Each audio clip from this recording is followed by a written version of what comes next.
This is a quick diagnosis on the Whirlpool or Kenmore made by Whirlpool side by side. Take note of that 106 prefix. So the complaint here is that there's no water being delivered to the water dispenser or the ice maker once a filter is installed. They've tried 2 filters on there and it still doesn't work, and these are brand new filters.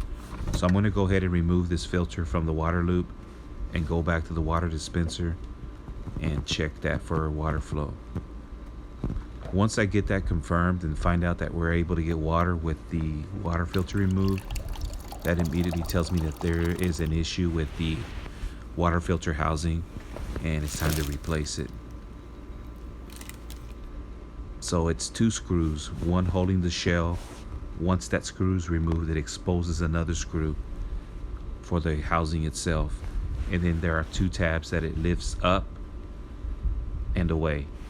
And at that point, you'll disconnect your quick water disconnects in the back. And they're 2 different sizes, so they can't be mixed up. And here you just reverse the process, push it up against the wall, and then get into the tabs after you connect your water lines. And double check that back tab there. It can be tricky. You have to make sure it's seated. And you can confirm that by the bottom. If that screw hole is lined up, then you're good to go.